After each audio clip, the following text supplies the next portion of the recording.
नमस्कार, KP news के 10 बजे के कर्नाटका बुलेटिन में आपका स्वागत है। मैं अश्विनी आपके साथ। आइए सबसे पहले एक नजर डालते हैं आज के मुख्य समाचारों पर। केपीसीसी अध्यक्ष और विधायक ईश्वर खंडे ने केएस ईश्वरप्पा की आलोचना की। विधायक रहीम खान ने प्रचार अभियान चलाया। बेंगलुरु की दो बहनों ने कुरान शरीफ को एम्ब्रॉयडरी के आकार में लिखा। कर्नाटका के मुख्यमंत्री बोम्मई ने कहा कि हम एग्जिट पोल के आधार पर चुनाव नहीं कराते हैं। कर्नाटका में बीजेपी सरकार ने लूटे 1.5 लाख करोड़ रुपए। रैली के दौरान प्रियंका गांधी ने लगाए आरोप।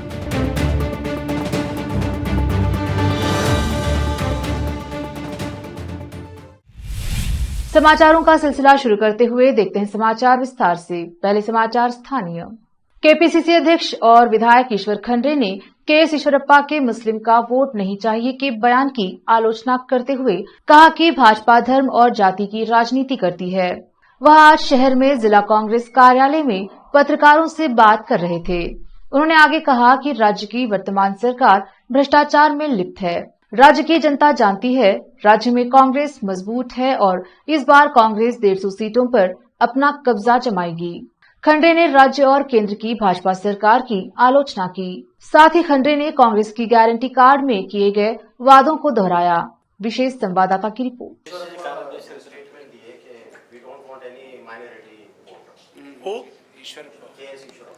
देखो भैया, वो ईश्वरप्पा वगैरह पोलराइज करना चाहते हैं। ऐसा माइनॉरिटीज के बारे में कुछ कह के एक समुदाय को अलग करके दूसरे सभी समुदायों को एक साथ जोड़ के जो लोगों ने भ्रष्टाचार में लिप्त हो गए, ब्रह्मांड भ्रष्टाचार करे, उनके चक्कर में तो एक आदमी आत्महत्या कर लिया। इसके बावजूद भी कोई एक्शन नहीं हुआ। फिर भी बेशर्मी से कुछ भी जो है ना स्टेटमेंट्स देते रहते हैं, कोई अहमियत नहीं है। गुंडा संस्कृतिಯನ್ನು ಬೆಳೆಸ್ತಾ ಇದ್ದಾರೆ, ಅಧಿಕಾರದ ದುರುಪಯೋಗ ಮಾಡ್ತಾ ಇದ್ದಾರೆ। ಇವತ್ತು ಯಾರ್ಯಾರು ಕಾಂಗ್ರೆಸ್ನ ಬೆಂಬಲಿಗರಿದ್ದಾರೆ, ಯಾರ್ಯಾರು ನಮಗೆ ಇವತ್ತು ಒಲವು ತೋರಿಸ್ತಾ ಇದ್ದಾರೆ ಅಂಥವರಿಗೆ ದೂರವಾಣಿ ಮುಖಾಂತರ ಅಥವಾ ಅವರಿಗೆ ಖುದ್ದಾಗಿ ಕೆಲವೊಂದು ಜನರಿಗೆ ಕಳಿಸಿ ಅವರಿಗೆ ಹೆದರಿಸುವುದು, ಅವರಿಗೆ ಅಂಜಿಕೆ ಹಾಕುವಂಥದ್ದು। बीदर विधानसभा क्षेत्र से कांग्रेस प्रत्याशी विधायक रहीम खान ने शहर के विभिन्न हिस्सों में प्रचार किया। उन्होंने नौबाद केएसआरटीसी कॉलोनी चिदरी में कांग्रेस नेताओं, कार्यकर्ताओं और समर्थकों के साथ पदयात्रा करके वोट मांगे। बुजुर्गों, महिलाओं और युवकों से हाथ जोड़कर प्रणाम किया और आशीर्वाद देने का अनुरोध किया। खान ने अपने फार्म हाउस पर कांग्रेस समर्थित वर्तमान और पूर्व ग्राम पंचायत सदस्यों की बैठक की और चुनावी रणनीति पर चर्चा की। विशेष संवाददाता की रिपोर्ट।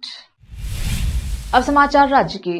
मुसलमानों की कुरान शरीफ जो एक पाक किताब माना जाता है, अब तक कुरान को बहुत से आकार में लिखा जा चुका है, लेकिन कर्नाटका में दो बहनों ने पूरी कुरान को एम्ब्रॉयडरी के आकार में लिखा है।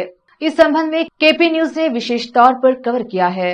कुरान को बेंगलुरु के शिवाजी नगर फ्रेजर टाउन की निवासी दो बहनें सुरैया और तबस्सुम कुरैशी ने कुरान के 18 पारों को एम्ब्रॉयडरी करने में 3 साल 6 महीने में पूरा किया है और बचे 12 पारों पर काम कर रही हैं, जो आने वाले 4 से 5 महीनों में पूरा होने की बात कही है। इन दोनों बहनों की ख्वाहिश है कि जब यह कुरान पूरी तरह मुकम्मल हो जाए तो उसे वह मदीना मुनव्वरा हरम शरीफ में तोहफे की तौर पर देंगी। अस्सलाम वालेकुम, मेरा नाम है सुरैया कुरैशी। हम दो बहनों ने मिलकर कुरान शरीफ बनाया एम्ब्रॉयडरी के जरिए, सुई तागे के जरिए। अल्लाह ने हमें इस हुनर तो बहुत दिया था, इस काम के लिए चुना। अल्लाह का बहुत शुक्र अदा करना चाहती हूँ। हम दोनों बहनों को मिलके 3.5 साल लगे इस काम को मुकम्मल करने के लिए। अभी 18 पारे मुकम्मल हुए हैं और 12 पारों का काम थोड़ा बहुत हो चुका है। इंशाअल्लाह 5-6 महीने में ख़त्म हो जाएगा। हाथ सुई धागे से हम लोगों ने इस कुरान शरीफ को बनाया है एम्ब्रॉयडरी के जरिए। मेरी बहन का ख्वाब है कि मदीने में तोहफे के तौर पे लेके जाए। कर्नाटका के मुख्यमंत्री बसवराज बोम्मई ने कहा कि बीजेपी एग्जिट पोल के आधार पर चुनाव नहीं लड़ सकती है, बल्कि अपने सूचना तंत्र के आधार पर चुनाव लड़ती है और उसी के अनुसार रणनीति तैयार करती है। हम जमीनी हकीकत से वाकिफ हैं और राज्य में भाजपा की सुनामी से हम चुनाव में बहुमत हासिल करेंगे। बोम्मई ने बुधवार को संवाददाताओं से कहा, एग्जिट पोल पुराने संकलन हैं। हम अभियान के दौरान जमीनी हकीकत इकट्ठा करते हैं। मैंने अपना अभियान राज्य के दक्षिणी हिस्से से शुरू किया और उत्तर में पहुंचा और लोगों की प्रतिक्रिया जबरदस्त रही है। उन्होंने कहा कि नामांकन पत्र वापस लेने की प्रक्रिया पूरी होने के बाद से राज्य में भाजपा समर्थक लहर है। कांग्रेस महासचिव प्रियंका गांधी वाड्रा ने मंगलवार 25 अप्रैल को कर्नाटक की भारतीय जनता पार्टी सरकार पर अपने कार्यकाल के दौरान 1.5 लाख करोड़ रुपए लूटने का आरोप लगाया। चामराजनगर के हनूर कस्बे में एक विशाल जनसभा को संबोधित करते हुए उन्होंने आरोप लगाया कि लोगों का पैसा मंत्रियों और नेताओं के आवासों तक पहुंच गया है और भाजपा ने लोगों के विश्वास के साथ विश्वासघात किया है। अगर मेरे पास 1.5 लाख करोड़ रुपए होते तो 100 अखिल भारतीय आयुर्विज्ञान संस्थान, एम्स, 117 ईएसआई अस्पताल, 750 kilometre metro rail, 2250 kilometre expressway और 30 लाख घर बन सकते थे। उस पैसे का क्या हुआ? यह भाजपा नेताओं के आवासों पर है। बीजेपी चुनाव से पहले और बाद में अलग तरह से बात करेगी, वे भूल जाती है। बीजेपी ने सैकड़ों आश्वासन दिए थे, क्या उन्होंने उन्हें पूरा किया? क्या राशन की कीमतें सस्ती हो गई हैं? क्या आपके पास अच्छी सड़कें हैं? क्या आपके पास अच्छे अस्पताल हैं? प्रियंका गांधी ने पूछा। उन्होंने कहा, लोगों ने कांग्रेस पार्टी पर भरोसा जताया। जनता का भरोसा इंदिरा गांधी, राजीव गांधी, मनमोहन सिंह ने कायम रखा, लेकिन क्या मौजूदा नेताओं ने आपका भरोसा बरकरार रखा है? देश के पीएम को एक दोस्त मिल गया है। किसान देश के 27 रुपए प्रतिदिन कमाते हैं, लेकिन पीएम के दोस्त लाखों करोड़ कमाते हैं। भाजपा सरकार कर्नाटक के स्वाभिमान और संस्कृति का अपमान कर रही है। ज्ञात ब्रांड नंदिनी को किसी अन्य ब्रांड के साथ मिलाने और नष्ट करने की साजिश है। स्थानीय किसानों। वक्त एक छोटे से ब्रेक का, जल्द लौटेंगे ब्रेक के बाद।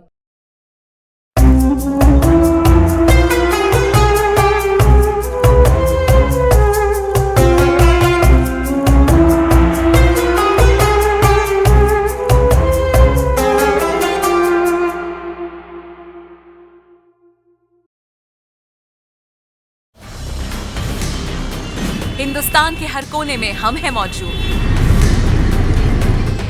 24 घंटे हालात पर गहरी नजर, खबरों से जुड़े चुपते सवालात और आपको दिखाता है धार्मिक, सामाजिक, राजनीतिक, लोकल और इंटरनेशनल न्यूज की सबसे बेहतर कवरेज, जो आपको रखती है हर पल बाखबर। देश और दुनिया भर की खबर के लिए देखते रहें केपी न्यूज 24/7।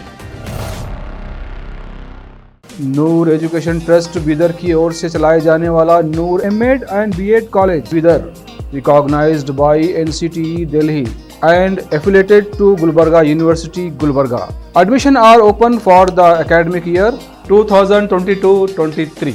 विशेषज्ञ और सक्षम शिक्षकों द्वारा शिक्षा प्राप्त करने के लिए नूर एमएड एंड बीएड कॉलेज में दाखिला लें और शांत वातावरण में शिक्षा प्राप्त करें। बीदर शहर में बेहतर शिक्षा का एकमात्र केंद्र Noor MEd and BEd college, Shahpur gate, Bidar. Phone numbers 9945283920, 8482221297।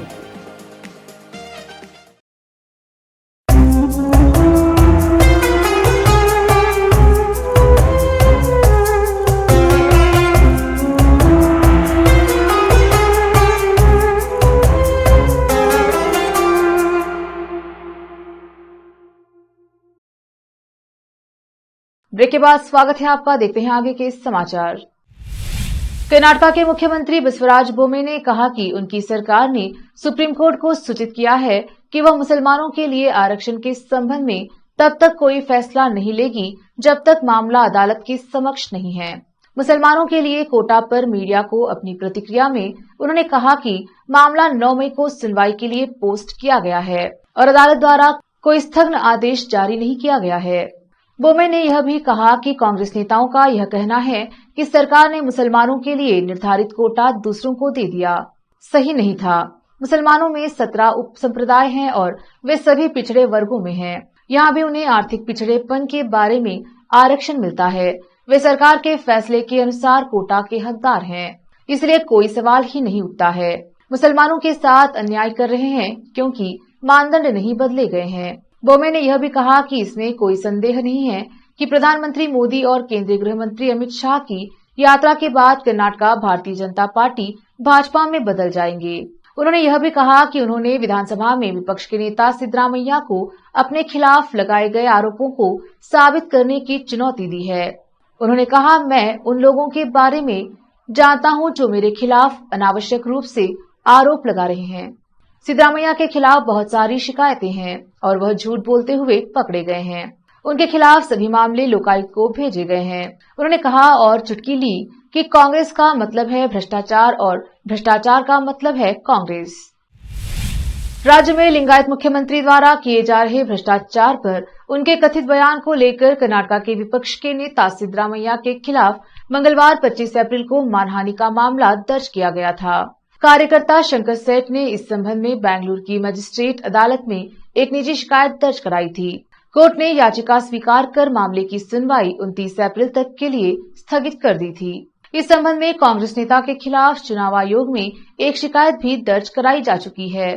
10 मई को होने वाले विधानसभा चुनाव से पहले लिंगायत के मुख्यमंत्रियों के भ्रष्टाचार में शामिल होने और राज्य को बर्बाद करने के बयान से विवाद खड़ा हो गया है।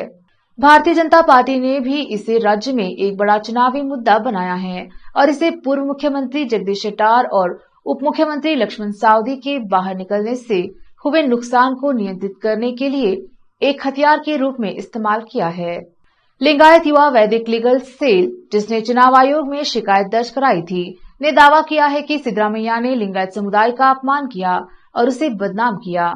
सिद्धरामैया ने स्पष्ट किया था कि उनके कहने का मतलब मुख्यमंत्री बसवराज बोम्मई, जो वर्तमान मुख्यमंत्री हैं, भ्रष्टाचार में लिप्त हैं और राज्य को नष्ट कर दिया है और उनका मतलब दूसरों के बारे में टिप्पणी करना नहीं था। एक लिंगायत को अगला मुख्यमंत्री होना चाहिए। इस पर एक सवाल के जवाब में 22 अप्रैल को सिद्धरामैया ने कहा, पहले से ही एक लिंगायत मुख्यमंत्री बोम्मई है, वह राज्य में सभी भ्रष्टाचार की जड़ है। केंद्रीय मंत्री शोभा करंदलाजे ने कहा कि पीएम नरेंद्र मोदी 27 अप्रैल को कर्नाटका के 50 लाख भाजपा कार्यकर्ताओं के साथ लाइव वर्चुअल संवाद करेंगे। उन्होंने कहा कि 58,112 बूथों में से प्रत्येक में बातचीत का प्रसारण करने के लिए टेलीविजन लगाए जाएंगे। उन्होंने कहा कि 24 लाख पार्टी कार्यकर्ताओं ने नमो ऐप डाउनलोड किया है, जिसके जरिए कोई भी प्रधानमंत्री से बातचीत कर सकता है। प्रत्येक जिला स्तरीय बूथ पर 1000 लोगों के बैठने की व्यवस्था होगी। मोदी कम से कम 15 जिलों के पार्टी कार्यकर्ताओं के साथ बातचीत करेंगे। पहली बार इतने सारे लोग किसी बातचीत में हिस्सा ले रहे हैं। एआईसीसी के महासचिव और कांग्रेस के कर्नाटका प्रभारी रणदीप सिंह सुरजेवाला ने आरोप लगाया कि डबल इंजन सरकार ने राज्य के लोगों को डबल धोखा दिया है। मैसूर के एक निजी होटल में बुधवार को संवाददाता सम्मेलन को संबोधित करते हुए सुरजेवाला ने कहा कि भाजपा सरकार ने आरक्षण के मुद्दे पर कर्नाटका के लोगों के साथ अन्याय किया है। इसने सुप्रीम कोर्ट को एक प्रमाण पत्र प्रस्तुत किया है कि लिंगायत और वोकलिंगा को दिया गया आरक्षण वापस ले लिया गया था। उन्होंने आगे कहा कि भाजपा सरकार ने आरक्षण के मुद्दे पर कर्नाटका के लोगों को धोखा दिया है और कांग्रेस ने इसके लिए प्रधानमंत्री मोदी, गृह मंत्री अमित शाह, मुख्यमंत्री बसवराज बोम्मई और भाजपा के प्रदेश अध्यक्ष नलिन कुमार कटील से जवाब मांगा है। सुरजेवाला ने जोर देते हुए कहा कि कांग्रेस नेता राहुल गांधी ने आरक्षण की सीमा बढ़ाने पर जोर दिया था, जिसे केंद्र सरकार ने खारिज कर दिया था। उन्हें सार्वजनिक माफी मांगनी चाहिए। केपीसीसी अध्यक्ष डीके शिव कुमार ने कहा कि भाजपा सरकार ने आरक्षण के मुद्दे पर कर्नाटका के लोगों में भ्रम पैदा किया है। उन्होंने कहा कि 13 मई को भाजपा का अंतिम संस्कार होगा। एक दिलचस्प घटनाक्रम में चामराजनगर और वरुणा क्षेत्र से भाजपा के उम्मीदवार वी सोमन्ना ने कथित तौर पर चामराजनगर से जेडीएस उम्मीदवार मल्लिकार्जुन स्वामी उर्फ अल्लूर मल्लू से अपना नामांकन वापस लेने के लिए कहा। इसके बाद ऑडियो क्लिप वायरल हो गई। यह बातचीत कथित तौर पर 24 अप्रैल यानी नामांकन वापस लेने के आखिरी दिन हुई थी। क्लिप में सोमन्ना की कथित आवाज स्वामी से अपना नामांकन पत्र वापस लेने और भाजपा का समर्थन करने का अनुरोध करती है। स्वामी जवाब देते हैं कि हालांकि उनके मन में नेता के लिए बहुत सम्मान है, लेकिन वह पीछे नहीं हट सकते। किसी की मत सुनो और नामांकन वापस ले लो। मैं भविष्य में तुम्हारी देखभाल करूंगा। मैं उपेर मंदिर के अंदर खड़े होकर यह वादा कर रहा हूं, जो कथित सोमन्ना की आवाज है। स्वामी, जो पहले भाजपा के साथ थे, ने एन महेश के खिलाफ बसपा उम्मीदवार के रूप में चुनाव लड़ा था और 2018 में 7,000 वोट हासिल किए थे।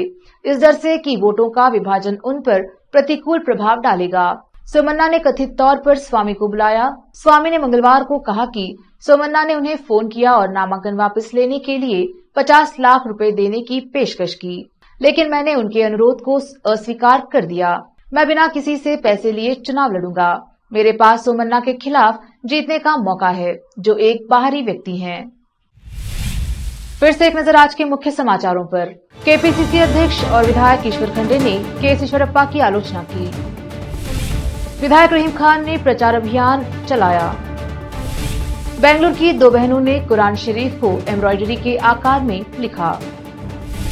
कर्नाटक के मुख्यमंत्री बोम्मई ने कहा कि हम एग्जिट पोल के आधार पर चुनाव नहीं कराते हैं। कर्नाटक में बीजेपी सरकार ने लूटे 1.5 लाख करोड़ रुपए। रैली के दौरान प्रियंका गांधी ने लगाए आरोप।